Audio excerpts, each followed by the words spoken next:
ما تخافي يا بنتي.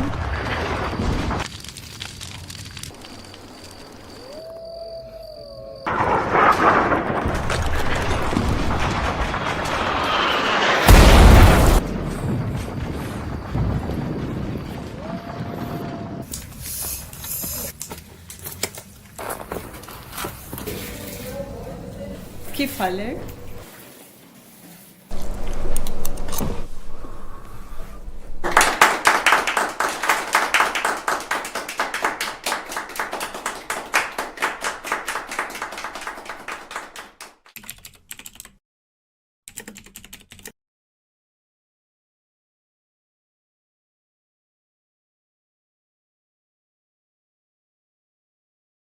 الله يا الله الله يا الله الله يا الله يا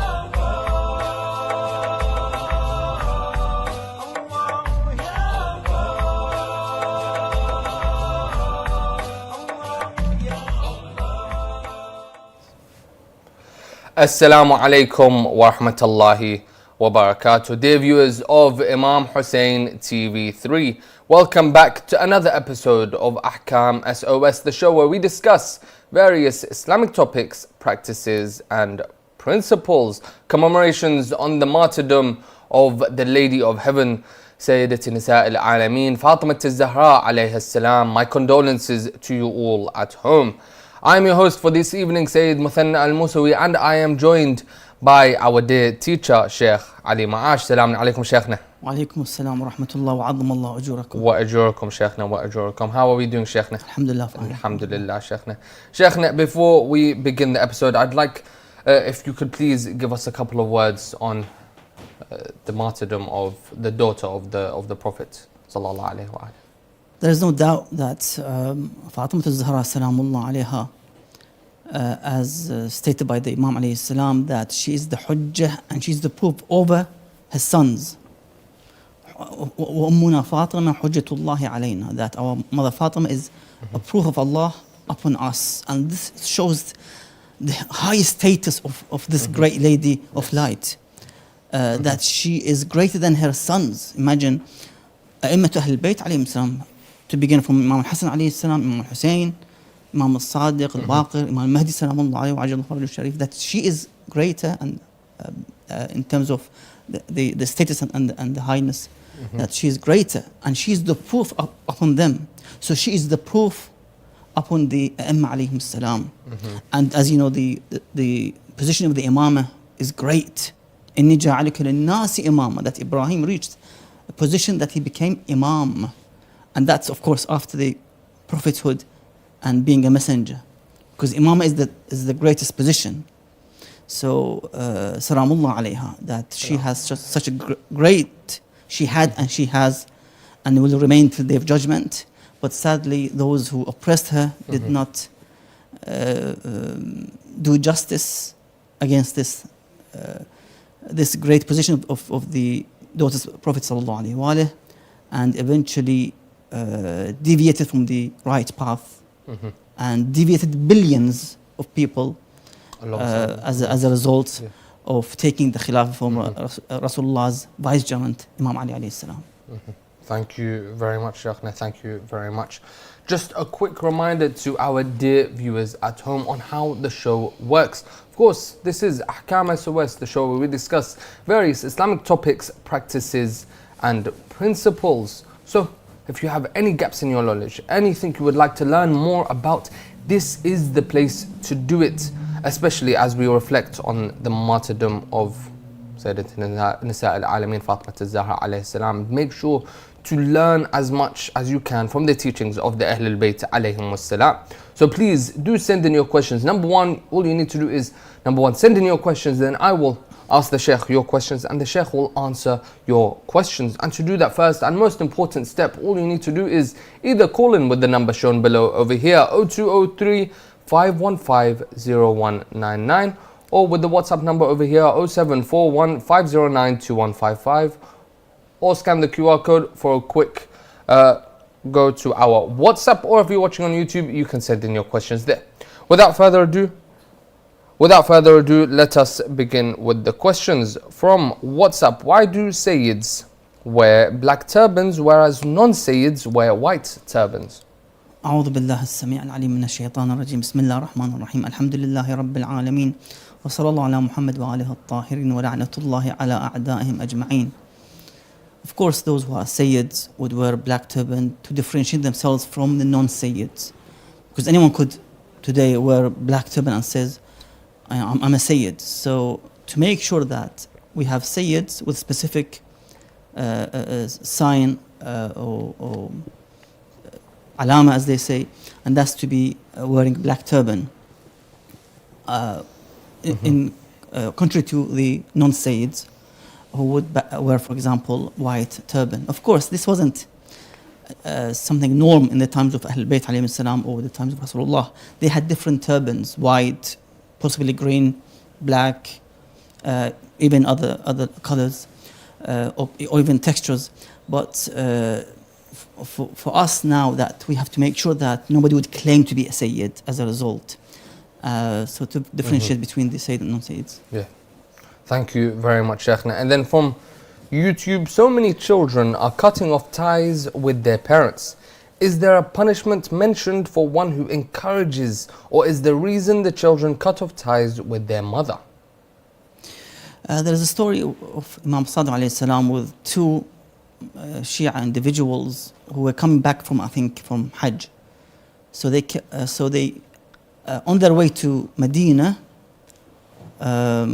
or Kufa, I can't remember exactly which city the Imam was, they had a dispute and they cut their ties as two brothers in blood, relatives, and eventually one of them walked away and the other brother came to see the Imam Sadiq alayhi salam.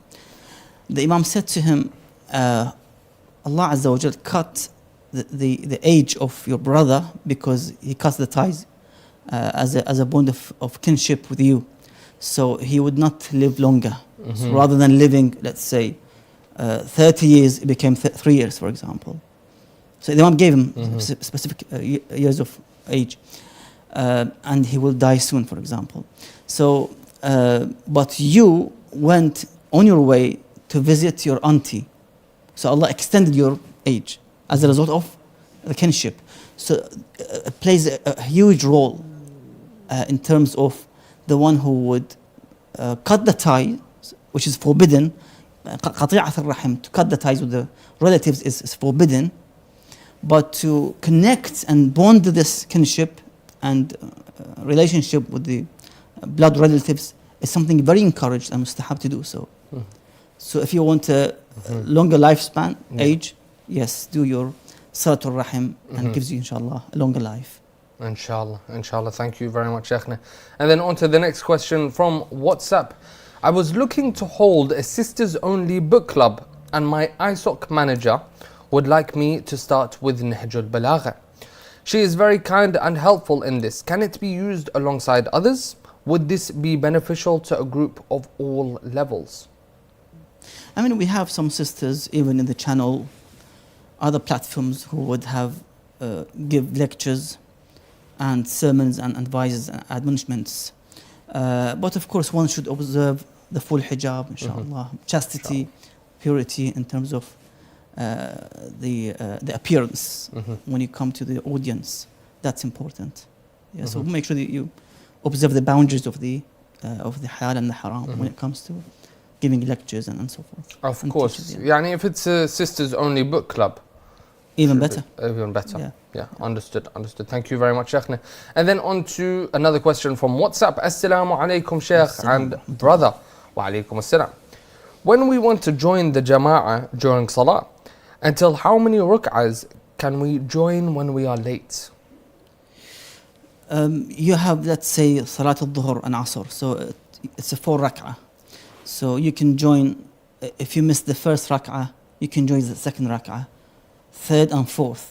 After the fourth, when the Imam is in the sujood or tashahud, and then it's too late. So as long as the Imam is in ruku', you can join him. When he goes down, that's it. You have to wait for the next rak'ah. Okay, understood. Understood. Thank you very much, Sheikhna. Just a quick reminder to the dear viewers at home. If you are just tuning in now, we are roughly 10 minutes into the episode, so make sure to send in your questions, and inshallah the Sheikh here will be able to answer them. To send in your questions, all you need to do is send us a message via our WhatsApp down below over here, 0741 509 2155, or scan the QR code to go to our WhatsApp. And you can send us your questions there on messaging through the WhatsApp, or if you're watching on YouTube, you can send us your questions there in the comment section. Alternatively, you can call in with the number shown below over here, 0203 515 0199.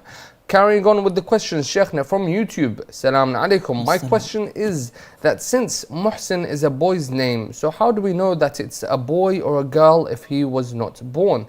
And can we name an unborn child?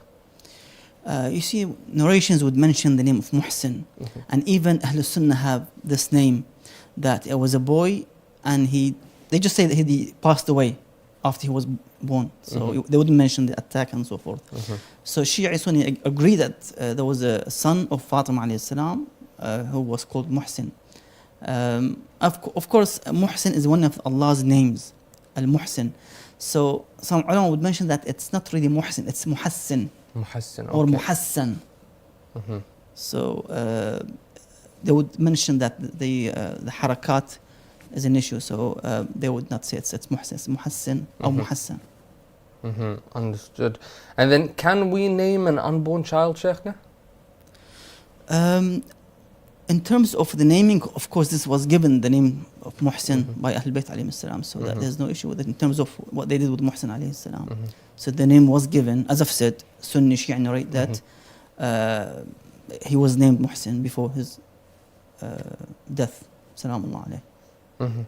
Understood. Thank you very much, Sheikhna. And then from YouTube, can we collect donations for a majlis? And if money is left over, can we use it on another majlis, even though the donor's intention was for the first majlis? Well, usually you have to follow the intention of those who donate. So if it's for this majlis, it has to be spent on this majlis. So because, sometimes I want this money to be spent on the Arba'een 2025 in Karbala. That's my intention. Okay. So you have to follow this intention. Otherwise, you can ask the ijazah from, let's say, the marājiʿ's representative to be spent on other majalis. Okay. That can be done. So or you go back to the donors and talk to them. So if there's an amount of money, amount of donations still remaining after the majlis is completed, what can we do with that amount of money? As I've said, either you ask permission, consent from the donors, those who donated the money, that we're going to spend it in the next majlis, because they specified on this majlis particularly, then you either get their consent to be spent on other majalis, or speak to the marājiʿ's representative, the wakil, in this regard. Okay, understood. Thank you very much, Sheikhna. And then from YouTube, should I get married after I finish my studies, or should I do it now and stop my studies? You see, there's no clash or conflict between marriage and studies, and this has been proven by many people who got married while they were studying. What you can do, you can be engaged in some kind of shari'i engagement, aqd, nikah, and then each of the boy and the girl, they be in their own parents' houses. Yes, there's going to be some kind of contacts over the phone. They go out, let's say, in the weekends, shopping together, for example, but they still not really married. So at least you know each other for the first, second year, and then after graduation you can get married. That's fine, if you want it this way, of course. Okay. There's no conflict between marriage and studies. Understood. Thank you very much, Sheikhna. And then from WhatsApp, is there any reward when someone dies on the same day of Our Lady Fatima alayhi salam died? I mean 13th Jamad al-Awwal. I haven't read or heard anything with this regard, but I think I've heard something about the one who dies on the day of Friday has a specific reward. Friday is a special day, and it's like a holy day in which has a great reward in terms of the a'mal, in terms of the one who dies, for example. But on that day, of course, there's a blessing of Fatima alayhi salam and Ahl Bayt. We have people who died on the day of Ashura, for example. may Allah Azza wa Jal give them, the special mercy and the shafa'a intercession of the lady Salamullah alayha Salam Allah. with this death, inshallah. Inshallah, inshallah. And then also from WhatsApp, is there any reward for someone that passes away on the walk or towards the holy shrine of Imam Hussein during Arba'in? Definitely, there's a great reward. There's a narration by Imam Sadiq alayhi salam that a man came to him and he said, I took an ark from the sea towards Mecca, because they used to come from Ethiopia or other parts of Egypt or other parts of Africa with ships and arks. So to go to Hajj, to Mecca. So here sometimes there's huge waves and storms and hurricanes. The Imam says the minute the ship or the ark overturns inside the water, they will all go towards paradise straight away. Okay. Yes. So imagine for the Hajj, for the one who dies on the way of Hajj, he would straight go to paradise. Okay. Why not for the one who goes to visit Imam Hussein alayhi salam, who resembles the speaking Quran and the one who represents Allah's Sharia and Allah's vicegerency on earth. So it's true that they would die a shaheed. Of course, we have a narration which says, "Man mata ala hubbi ali Muhammad mata shahida." The one who dies on the love of Muhammad or Ali Muhammad, he would die as a martyr. He would be given that reward. In other words. Understood. Thank you very much, Sheikhna. And then from YouTube, can I have a girlfriend but I read the Shari'i line with her?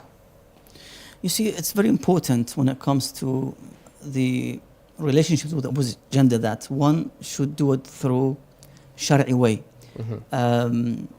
And of course, that can be done through reciting the nikah contract and also pointing towards all the conditions that is required. So if the girl is virgin, you have to ask permission from the father, the consent from the father, and also to pay the mahar.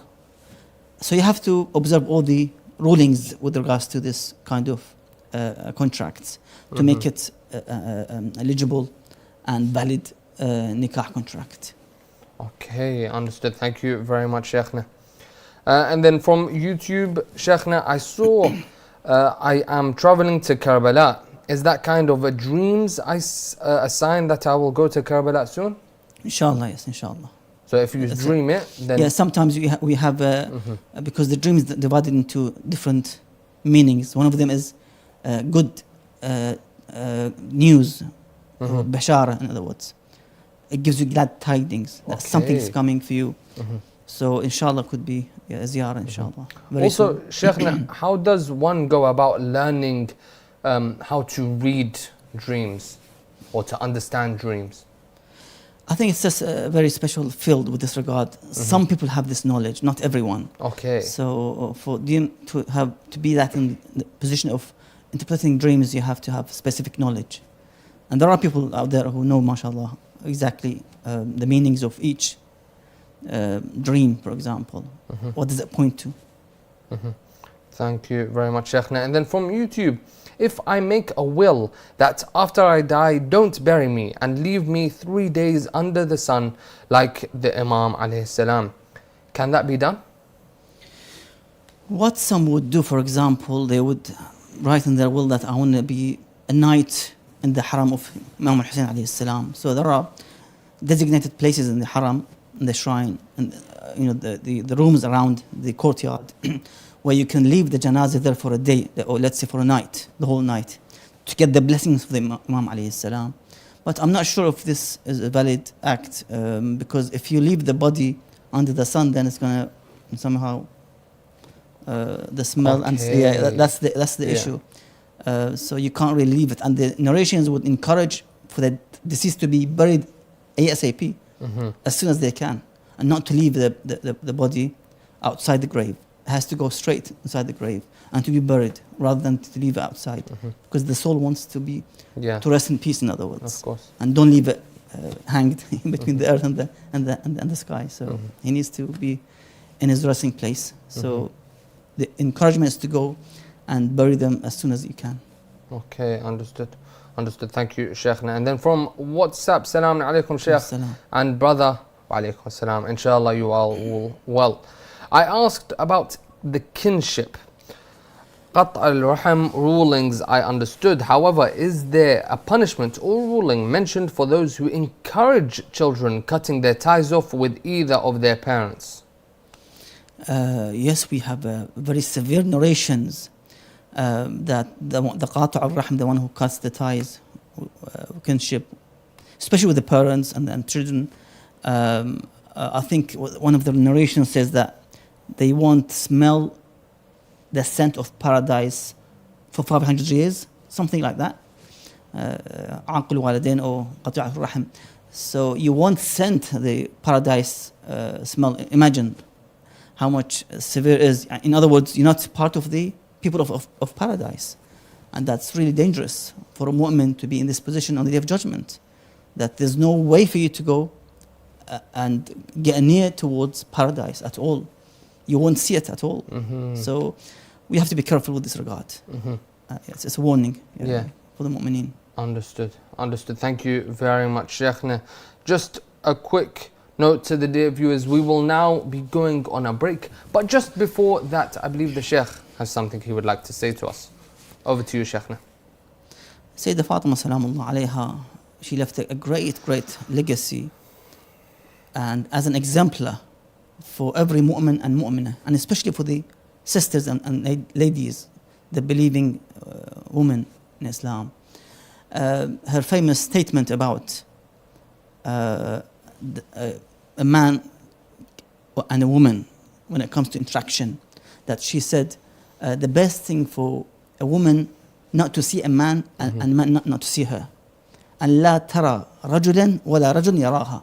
She gave the utmost and the peak of the chastity and purity in terms of the hijab of a woman, that it's better for her not to be seen by men. And of course this has an interpretation and we have to make sure that we pass the message correctly. It doesn't mean that we isolate the woman at home, lock the door and that's it. No, it means the best thing for the woman to be away from men interactions. Because we have seen this, schools, colleges, universities, at work, that when there is a mixed gender, things will eventually lead towards the wrong direction. Okay. Dating, romantic conversations, chit-chats and breaking jokes and so forth. So the best thing is to, at least for us, especially in the West, to observe chastity and purity. As the Quran says, to lower your gaze and to put the conversations and chats to the minimum required and don't go too much. Understood, understood. Thank you very much, Sheikhna. And again, to our dear viewers, a note, we will now be going on a break. So make sure to send in your questions while we are on a break, and inshallah, the Sheikh will be here to answer your questions after the break. I have a question regarding keeping pictures of Is it scholars at permissible to home. plant trees by or What over does Islam the graves? establish based on peace and Is it permissible non-violence? to collect donations for charity projects from Is it permitted individuals? to consume canned food imported from non-Muslim Is there countries? an issue for men looking at non-Muslim women? To have your questions answered live, WhatsApp us on +44 7415 092155. For those interested in an Islamic law book by Ayatollah Sayyid Sadiq Al-Shirazi, please WhatsApp the Ahkam SOS team at the following number to place your order today: +44 7415 092155. The Islamic law book, available exclusively in hard copy, contains religious questions answered by Grand Ayatollah Sayyid Sadiq Al-Shirazi. Order your hard copy today.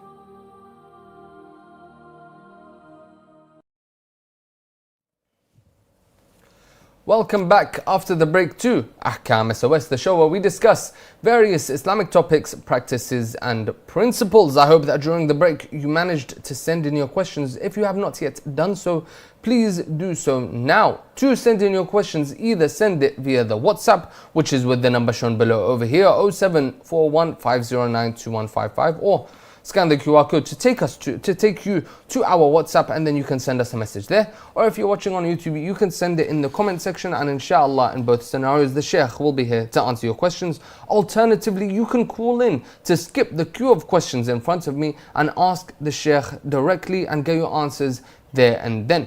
So to call in, 0203 515 0199. So please send in your questions, call in, and inshallah the Sheikh will be here to answer your questions. Sheikhna, carrying on with the questions from WhatsApp. What are the rewards from Allah subhanahu wa ta'ala when a wife does extra works to make a husband happy? Bismillah ar-Rahman ar-Rahim. Narrations mention about specific acts that if she brings, let's say, a cup of water to the husband. I think one of the narrations says that the reward be as much as hair they have on their body would be given to the hairlines they have. You know, sometimes because of the situation in those days, that they used to rely on, let's say, the amount of camels or the amount of the hairlines on someone's body. So that kind of things are mentioned in narrations about, for example, the rewards. For example, if you place your hand on, let's say, and rub your hands on the hair of the, or the head of the orphan, for example, you get rewards as much as the hands have wiped on the hair of that child. So it's a great reward, definitely. We cannot imagine the amount of the rewards. As the hadith says that you will see something that you haven't even imagined in your lifetime, to see such a reward in the hereafter. Okay, understood. And is there the same kind of reward for the opposite, مثلا the husband doing extra work for the wife? Yes, definitely, yeah. Understood. Thank you very much, Sheikhna. And then from YouTube, how many years do I need to become a marājiʿ? It depends how smart and clever you are with this regard. Some would become marājiʿ in their 30s, as we saw the past century. 50 years ago, some of them were 35 years old, 40 years old. But what is important that you gain and get to the level of ijtihad. In other words, you are able to extract the rulings from its sources, the Book of Allah and the Hadith. So that's important, to get that capability to extract the hukum from these sources. So when you are mujtahid, then you work towards the marji'iyyah to lead the people. So you have ijtihad and you have marji'iyyah. So not every mujtahid is marji', but every marji' is mujtahid. Okay, understood. Understood. Thank you very much, Sheikhna. And then from WhatsApp, Salaam alaikum. I live in the North Pole. Who should I give my khums to? The best thing is to see the nearest city. Let's say, now it's very easy, bank transfer to the nearest city that has the office of your marji' that you trust. And you can transfer by bank account or another transfer means to the office, for example. Or if you have the ijazah and the permission to give it to, let's say, Afghanistan, Pakistan, for orphans, for wells, for example, other charity projects, then you can do so. Understood. Thank you, Sheikhna. Speaking of charitable projects from WhatsApp, how does a sadaqah jariyah work in the afterlife? Yes, the narration says that someone who dies and he leaves a sadaqah jariyah, which means something that people can use. So let's say you build an orphanage. As long as that orphanage remains intact and people use it, then you get the reward. Or you build, let's say, a mosque or a Husayniyah, for example. As long as people go there, pray in that mosque and commemorate and celebrate these holy occasions, then you get the reward. You get the share of that reward. Okay, understood. What about, Sheikhna, if someone raises money on your behalf after you pass away, but they raise money in your name and they build something in your name, مثلا a water well or an orphanage in your name after you pass away, does that count towards you as a sadaqah jariyah? Yes, indeed. In the narration it states also that when you send a thawab reward of an act, for example, a niyaz, for example, or water well or masjid, then they would get, the deceased would get this as a gift, as you get a gift in this world, and you get happy when you receive that gift in this world. So they receive it in a form, I don't know, of what kind of methods that they would present this reward as a gift to the grave of the mayyit, and he gets really happy when he sees this reward has been credited in his account in the hereafter. Understood. Understood. Thank you very much, Sheikhna. And then, Sheikhna, from WhatsApp, a follow-up question to the North Pole khums question. Can I give fishes as my khums, as I am a fisherman and my fish is my only wealth? But you cannot transfer it as a means of money, because they might need that as money. So it depends. If you speak to the office of your marājiʿ and you have people who are in need of this fish, for example, they are sadat, poor sadat, for example, and you have also sahm al-imam. So it's not easy, to be honest. Usually they would ask for money instead, rather than specific products. Unless, yes, they would allow it, then that's fine. Understood. Thank you very much, Sheikhna. And then from WhatsApp, can I open a franchise of a non-Muslim brand in a non-Muslim country? As long as you don't sell haram, then that should be fine. So it's, let's say, food, drinks which are not haram, like alcohol and so forth. It should be fine. Understood. Thank you very much, Sheikhna. And then from YouTube, Salaam Alaikum. What if you know your children don't like you and you don't go see them anymore? They are only teachers and they are not Muslim. They are only teenagers and they are not Muslim. In overall, we should not cut the ties, even if those relatives or siblings or children are not Muslims. You have to keep in touch until Allah Azza wa Jalla would guide them one day. So try to continue your contacts and links with them. Allah Azza wa Jalla would guide them one day, inshallah. Inshallah. Thank you very much, Sheikhna. And then another quick note to the dear viewers at home. We have roughly 10 minutes left of the episode, so make sure to send in your questions before it is too late.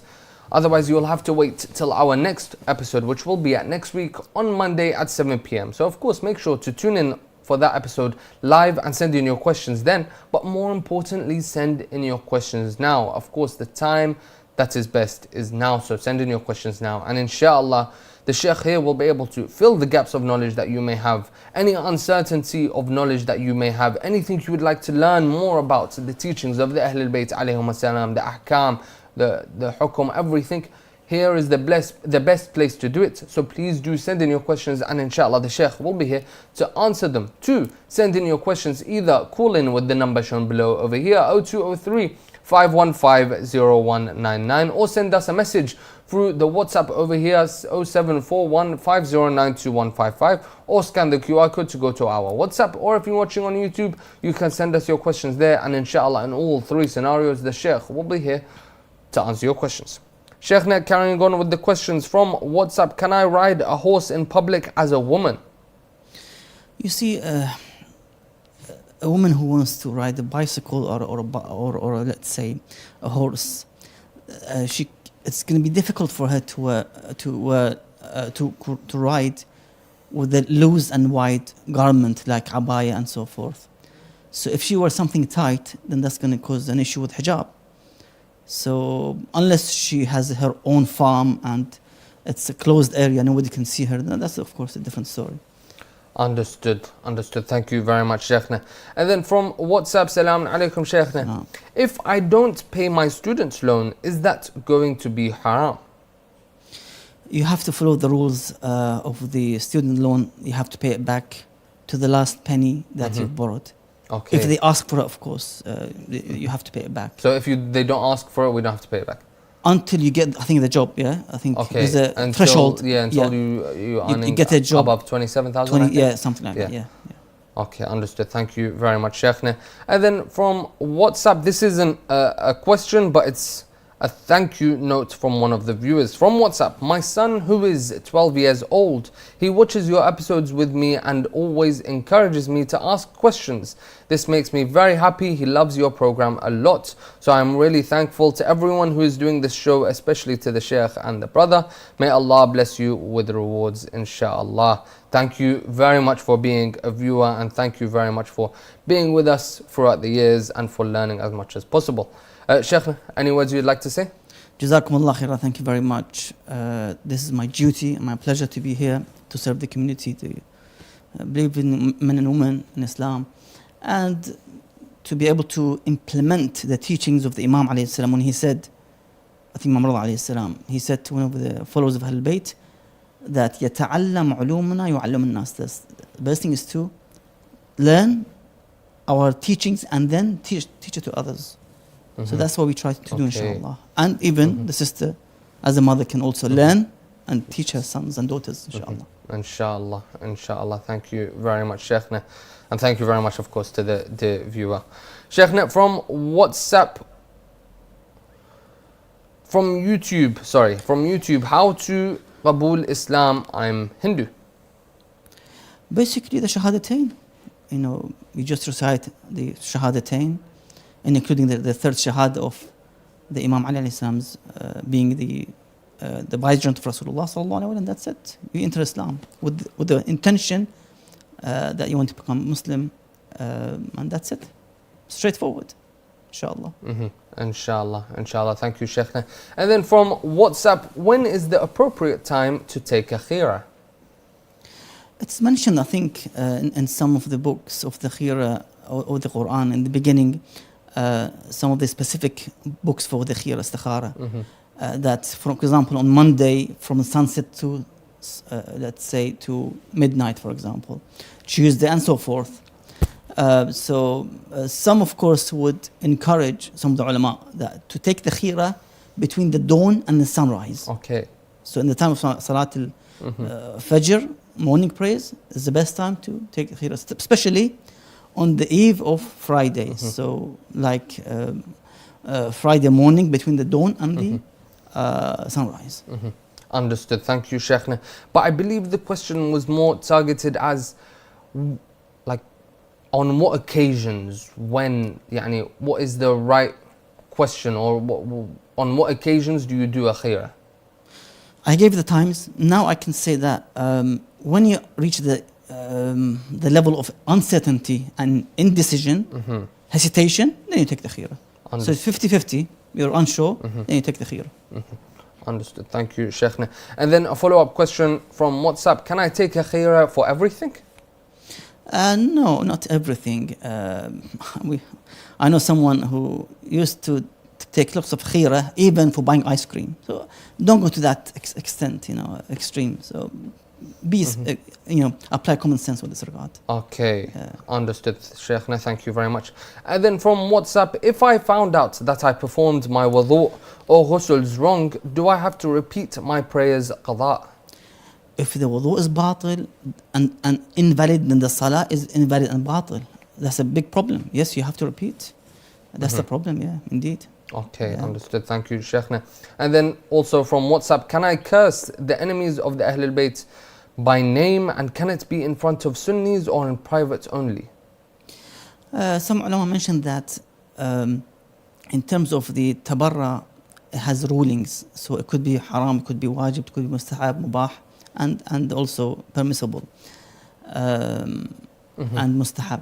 So it depends where you are, what's the situation. Are you going to be safe from the other side? From the extremists, for example, they could kill you at any time, because you can't just allow yourself to be killed when there's no danger on Islam and on the religion. So sometimes it's haram, sometimes it's wajib. So it depends. The location, the place, the situation. You have to observe all that. Understood. Thank you, Sheikhna. And then also from WhatsApp, what do you recommend for a woman wanting to study Hawza in the West? How can she begin? I think the best way is to start with reading general Islamic teachings.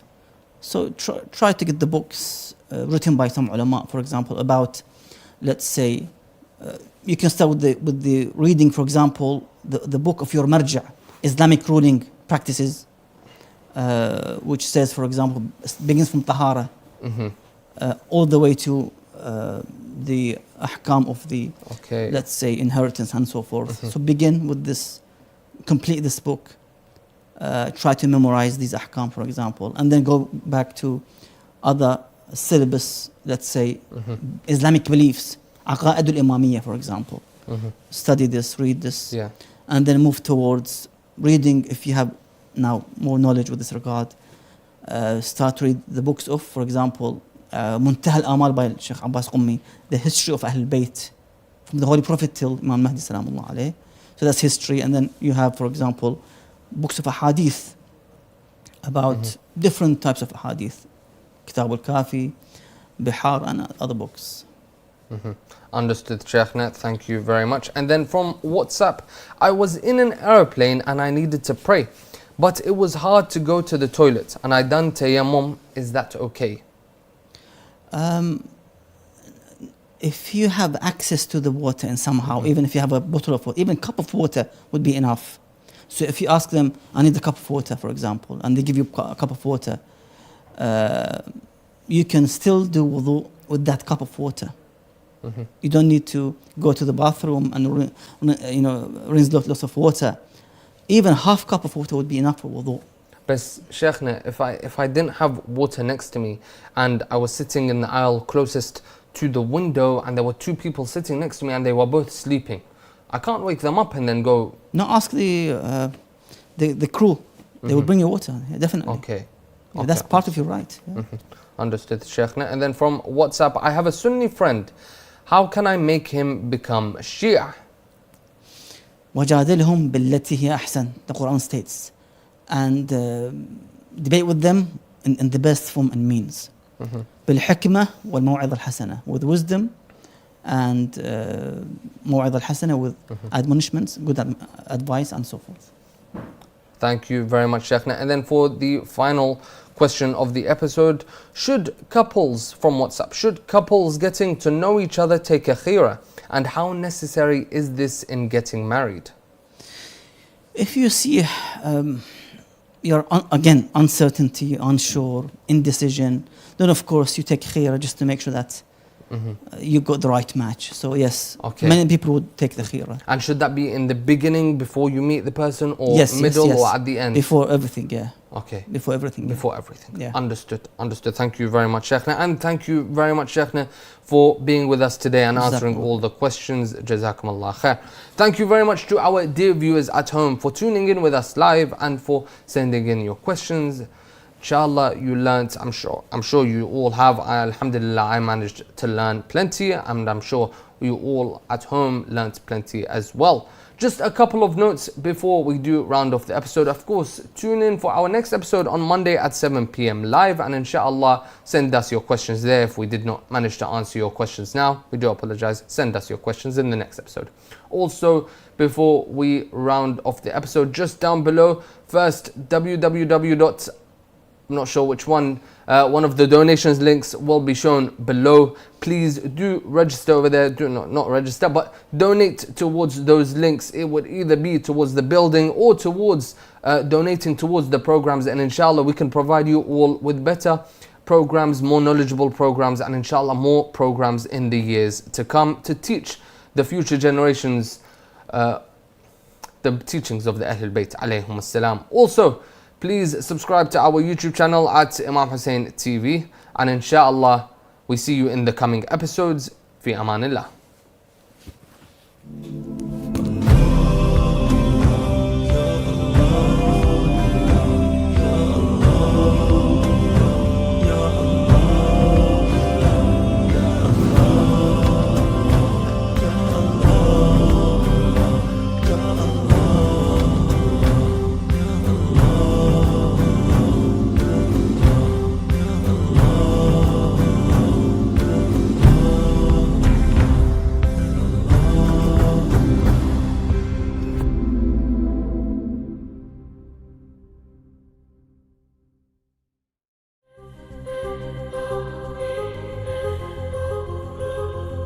This is your generosity come to life.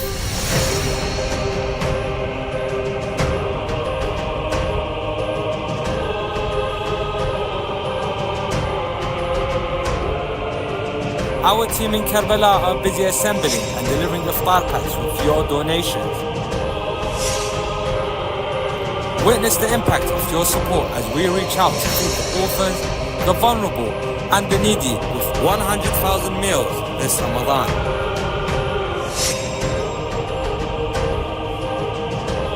We don't want to stop here. Please continue to contribute in helping to make a world of difference.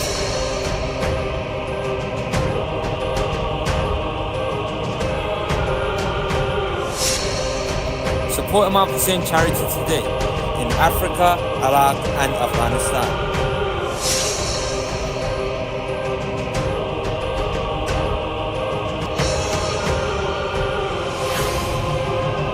www.imamhusseincharity.com.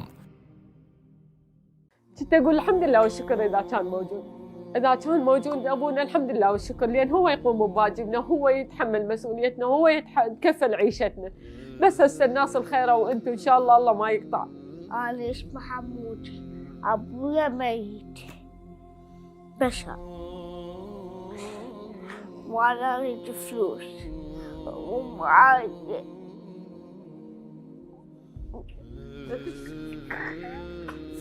لا تبكي. Brothers and sisters, this is the reality for many families here in Karbala. Every small contribution helps. Even a single pound can make a big difference. Together, we can build a brighter future for our community and continue to contribute to the everlasting message of Abu Abdullah al-Hussein alayhi salam.